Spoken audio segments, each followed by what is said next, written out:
He says he wants a relationship, but is he really ready? We're going to dive into this conversation today because a typical tale that is happening in our dating environment today are men who say they want a relationship only to begin to change their minds at some point later on down the road. Let me repeat that. These are men who claim that they want a relationship, but somehow they're not ready for a relationship. And we're going to dive into this today. You know, in the past, the perspective was oftentimes that when a man isn't ready, we look at it, he's just not that into you. In other words, it's the issue is that he doesn't like the person or doesn't feel a connection or is not feeling feelings for that person. And so it came up that story, he's not that into you. But maybe it has to do more with relationship readiness. Bump, bump, bump, relationship readiness. See, human pair bonding is radically complicated, yet the prevailing narrative suggests that it's easy and that's all we need to do is have attraction and that the belief that chemistry equals relationship success. Let me repeat that, chemistry equals relationship success.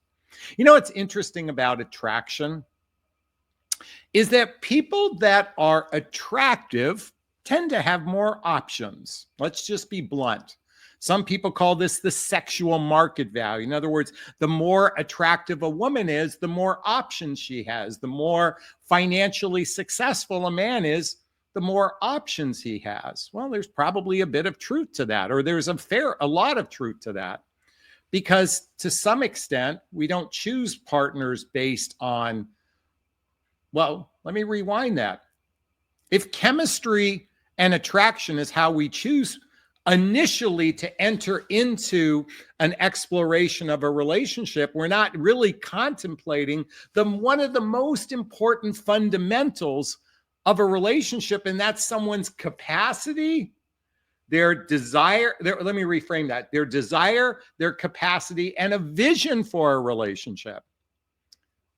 Desire, capacity, and vision for a relationship. Now, the reason why I say vision is a lot of people are rocking around with their heads cut off like chickens, you know? But Jonathan, I'm just told that I'm supposed to sit in my feminine energy and let men lead because they are the leaders of the relationship. Well, folks, if men were such great leaders of a relationship, why are people miserable? Why are 50% of marriages end divorce, first marriages, second and third marriages end at a 65 to 75% rate? Men are such great leaders. Well, why are they falling down on the job? Can someone message me why? Oh, well, it's the feminist movement. It's all the women's fault. Well, that's just another narrative just to evoke some fodder, just to evoke some controversy. You know, they oftentimes talk about in the dating realm, confidence and mystery seems to be the way that we approach the dating process. Be confident, be mysterious, because mystery builds attraction and confidence is very attractive. And yet the reality is most human beings are rather insecure on some level, or they are operating like zombies, unaware of their emotional dysfunctionality. Let me repeat that. They're walking around like zombies, unaware of their emotional dysfunctionality. Folks, if you're not familiar with my chart, the 3 types of people actively dating, okay, I'm just going to share this. By the way, the bottom says this is not a fact, it's merely an opinion. Roughly 20% of the population are what I call users. They seek short-term game. They're love bombers. They're players. They're gold diggers. Entitled people, they only care about themselves. And I say 60% of the population are spenders. What is a spender? They seek companionship, connection, sex, no direction, uncertainty, fearful, usually have a dysfunctional life. They spend time with you. You effectively are a placeholder. This is roughly 20 and 60%. And this is not a fact, it's merely an opinion. I say over here, 20% are grower builders. They seek long-term relationship. They're emotionally available. They have good relationship skills. They have their act together. Why is this so critically important? And what I said earlier, the zombies that are out in the dating marketplaces, they are unaware of who they really are. They're unaware of their capacity to actually be in a significant relationship. They are unaware. So when someone says they want a relationship, oftentimes they want that companionship. Occasionally, they want connection. Occasionally, they want sex as much as they can get it. And this is where casual relationships have been birthed. Casual relationships have been birthed because the significant percentage of the human population in the dating marketplace today are walking around like zombies. They don't know who they are. They're not operating from a place of integrity. So how are we going to differentiate between the person who's a spender, who says he wants a relationship, versus that grower builder who wants to actually build a life with someone? You see, companionship-based relationships is the prevailing norm. I know that's aggravating and painful to hear, but companionship-based relationships is the prevailing norm. Very few people enter into partnership-based relationship, teamwork-based relationships. And we're going to dive into this into a moment. So what does a relationship-ready man look like? It starts with he knows who he is as a person beyond the beyond the mask, beyond all the pretense. That takes a tremendous amount of self-awareness. So what does self-awareness look like in today's dating and marketplace? Number one is knowing your love attachment style. Oh, by the way, everything I'm sharing here is equal for women as well. So if any men are watching, what I'm sharing is not directed that there's anything wrong with you, or there's anything wrong with a woman. This is just the prevailing unconsciousness of the zombies out in the dating marketplace. So number one, knowing your love attachment style. If you have not read the book Wired for Love by Dr. Stan Tatkin, I highly recommend reading this book.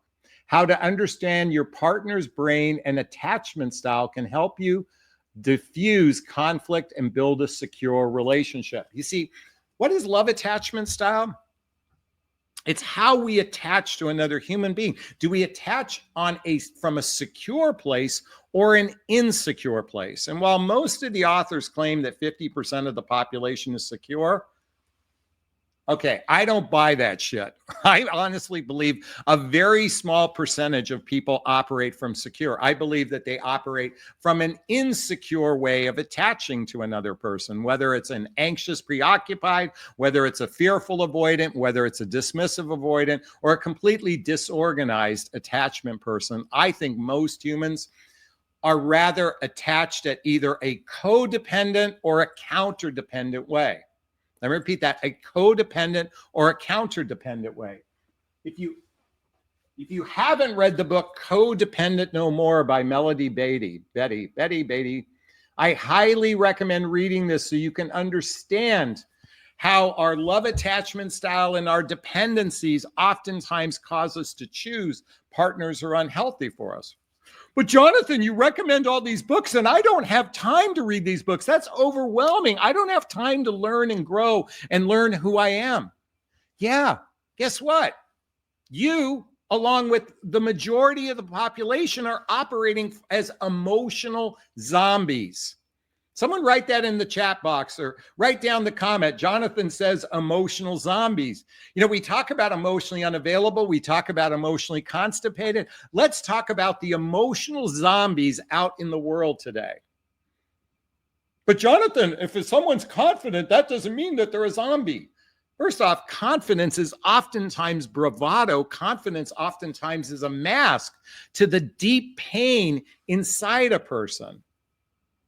So number one, relationship readiness is centered around knowing thyself, particularly in your love attachment style. Number two is self-responsibility, recognizing that you know what triggers you.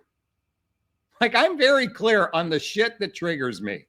I've written them down 1,000 times. I know when I get triggered when I'm interacting with people. Now, thankfully, I have a circle of friends that we share with one another. And by the way, triggered simply might mean, you know, it's something rubs you the wrong way. You feel out of alignment. You feel a disconnect. That's all a trigger is. A trigger is a tap on the shoulder saying, hey, something doesn't feel right. Now, does that mean we have to vomit all of our triggers to someone? No. But sometimes a deep trigger requires some deep exploration. And ideally, if you're with a person who's open to exploring those conversations with you, you can build a relationship of deeper intimacy with one another. Now, one of the fundamental principles in Know Thyself, and you literally have to rewind this and watch it over and over again, centers around self-awareness. Now, what does self-awareness look like? Well, it's recognizing one's fears, one's insecurities, one's negative patterns, one's negative beliefs, one's judgments of other people, how our actions have collateral damage, how our choices can affect other people. That's self-awareness. Self-awareness is the recognition that we are the actor on the stage, on the play. We are the director of the play. That's the ego. Oftentimes the actor and the director are in conflict with one another. Where the other actors are just mirrors of ourselves. And then lastly, self-awareness is to be the audience member witnessing the play of your life. That's true self-awareness. Very few, this is ninja level relationship skills, This requires a deep dive into healing your childhood wounds and your adult traumas. If you haven't read the book, The Hoffman Process, I highly recommend reading this book. Again, all the books are listed below. The Hoffman Process. This will take you weeks upon weeks upon weeks to unravel, unpack all of the nooks and crannies of the fucked up shit that happened in your life. And then I invite you to read this book, The Untethered Soul by Michael Singer. Oh my God, this is a great book to learn how to talk to the voices in your head. Folks, if you're not doing this for yourself, then you will not be able to recognize that relationship-ready person. You might end up sabotaging something because you're not self-aware to recognize that our actions oftentimes are counterintuitive. I can't tell you how many women I've spoken to. They're in relationship with married men. These are clearly men that are not ready, and yet they claim that they're capable of a relationship, but these men are married. And yet somehow they whitewash that, and that's just one example of hundreds of ways that we do things counterintuitive to what we want. One of the fundamentals of Know Thyself is to take ownership of your the endings of your past relationship, to take ownership of that.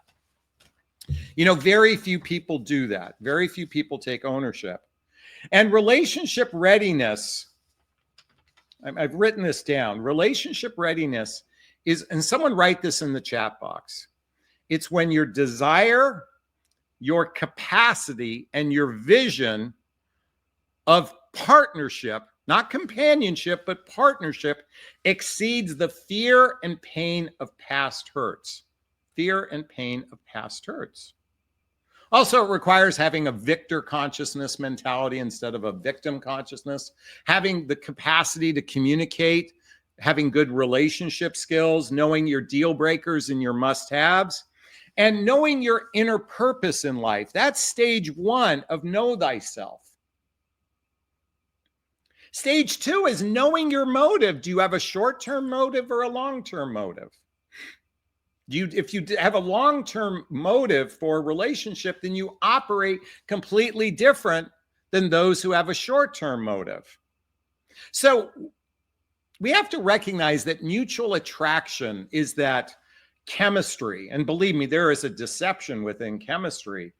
But there's also a need to learn how to maintain attraction, maintain the fire, because oftentimes relationships fizzle out. So there takes some level of skills to do that. This is why reading all the books that I list behind me is so radically important, because we weren't trained to do this. We weren't schooled on how to be in a healthy, happy relationship. So He says he wants a relationship, but but is he really ready? Folks, right here is a link to schedule a discovery call with me to see if working with a coach is right for you. My whole area of expertise is centered around vetting and discernment. And there's a link below to schedule a discovery call with me to see if working with a coach is right for you. Your job first is to assess this man's motives. And let me tell you something, folks. You have to be a skilled detective. This is what I teach in my private coaching, how you can become a skilled detective. It is, believe it or not, you have to interrogate people. But Jonathan, I'm told not to interview people. What interrogation simply means how to get to the truth.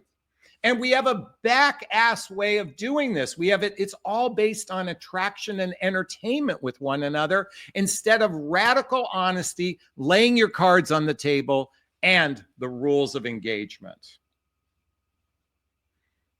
You know, we men are driven by sex, okay? It's oftentimes the driving force.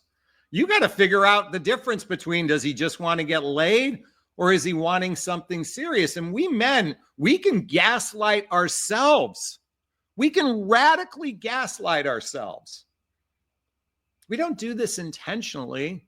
This is the nuanced crap that we're dealing with in human behavior and human psychology today. Very few people have done the true inner work to step into their power, to step into something I refer to in my book called self-love. What the heck is self-love anyway? A journey of personal development, self-help, and spiritual work. There's a link below to get a copy of my book. I recommend this because there's a starting point for all of this. One of the other fundamentals to determine if someone is ready is to see if you align with each other on your values. As I said before, your vision for a relationship. Do you share the same passions when it comes to social activities, hobbies, mutual interest, spending time with family and friends? And then let's talk about sex. You know what? People rarely ever have real sexual conversations before, during, and after. Before having sex for the first time, during having sex the first time, and after having sex for the first time. It is so taboo to talk about oftentimes, I'm not saying always, what each other likes and what they don't like.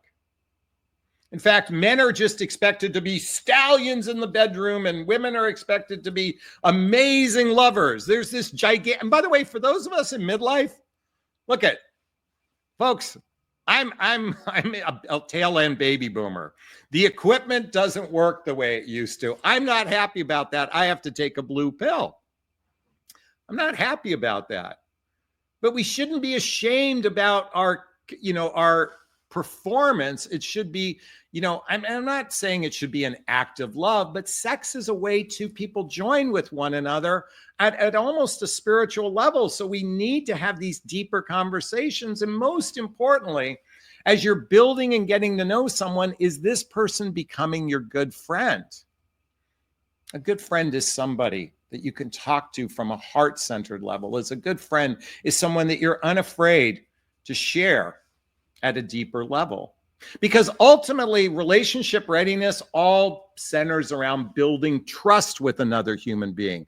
Building trust, and trust isn't just about fidelity. Trust is, does this person have my best interest at heart? Do I have their best interest at heart? That's the real level of trust. And that requires identifying each other's needs, recognizing the differences, overcoming the threshold barriers, those bumps in the road, and learning the verbal expression of appreciation. Folks, I did a video a few days ago centered around this. Men love women who do this. Men love women who do this. I'm going to say there is a gigantic lack of genuine appreciation in the dating marketplace today. And no wonder we're running around with our heads cut off like chickens. I call it the Hunger Games. It's a fight for the death.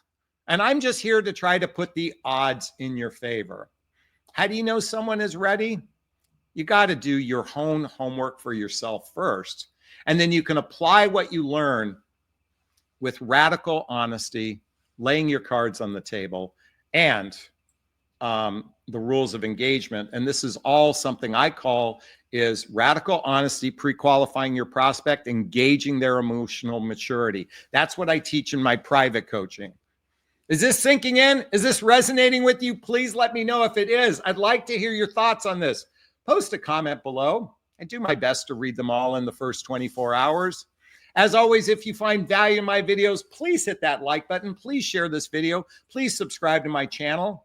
Hit that notification bell so you can be notified of new videos. Also, make sure on your phone you hit the notification bell as well. And if you want to connect with me directly, links below to schedule a discovery call with me to see if working with a coach is right for you. There's a link to join my group called Midlife Love Mastery. There's a link to follow me on Instagram to get the books I recommend and get my dating vows, all listed below.